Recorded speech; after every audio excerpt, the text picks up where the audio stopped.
निकाल ले भाई। ये हाँ पूरा चल, मैं ऊपर ढाले कर।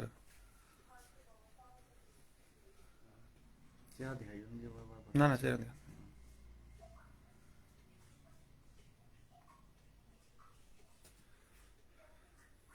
नमस्ते साथियों, वंदे मातरम, जय आयुर्वेद साथियों। साथियों मैं 2 मिनट के लिए लाइव आना चाहूँगा आपके साथ एक बार।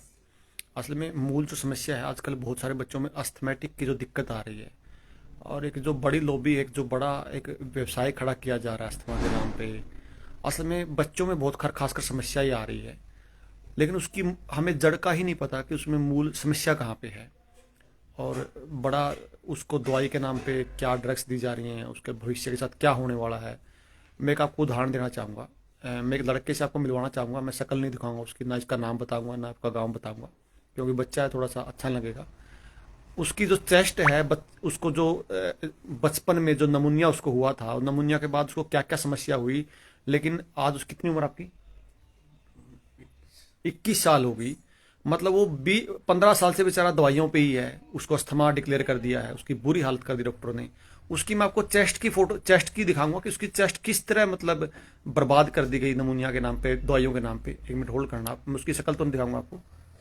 ये ये देखिए, इस साइड में, इस साइड में।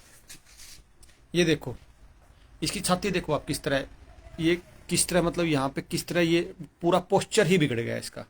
पूरा पोस्चर बिगड़ गया है। ये देखो आप।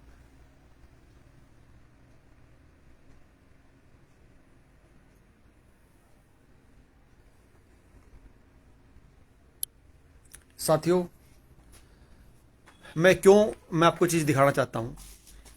बेटा क्या क्या समस्या क्या थी आपको? सांस की दिक्कत हो रही इसको सांस की तकलीफ हो गई थी। इस उम्र में इसको कितने साल से है?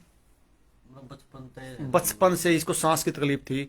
ये सारी उम्र भी दवाई खाता तो कुछ नहीं होना था, क्योंकि इसके लक्षण आधारित देख के डॉक्टर इसको दवाई देते हैं, सांस की दवाई देते हैं इसको।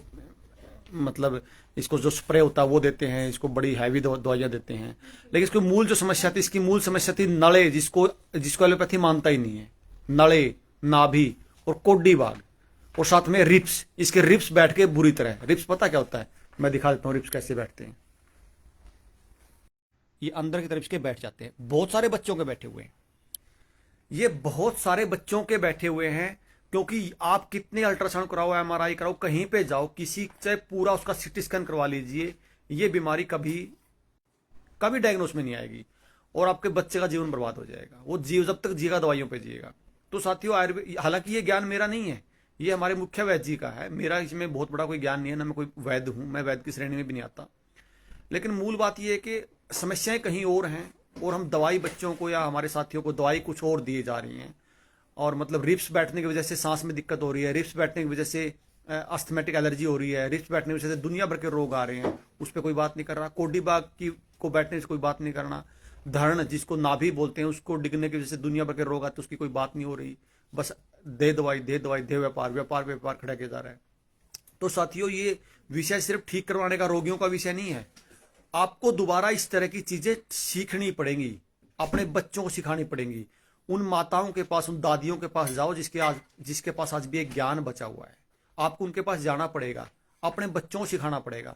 नहीं, कोई नहीं आएगा आपके लिए, कोई मसीहा बन के नहीं आएगा। आपको अगर कोई आस पड़ोस में आपकी दादी या कोई दादा इस तरह का कोई बचा है, जो नाभि, धरण, कोडी बाग, रिप्स जो देखता हो, जिसको पता हो, जो जानकार हो, उसका मजाक मत उड़ाओ। उसके पास जाओ, उससे सीखो, उससे मिन्नत करो कि जी मुझे सिखा दीजिए। नहीं तो भविष्य में जो बच्चे पैदा होंगे, उनको कोई दुनिया की ताकत ठीक करने वाला नहीं है। क्योंकि लगभग बच्चों को नमूनिया होता है, नमूनिया में हैवी केमिकल, हैवी डोज दी जाती हैं, और वो डोज दे के उसका नमूनिया तो दबा दिया जाता है। लेकिन बाद में उसको जो आने वाले रोग है, उस नमूनिया की वजह से उसके कोडी बाग बैठ जाते हैं, रिप्स बैठ जाती हैं, और वो जीवन भर दवाई खाता रहता है।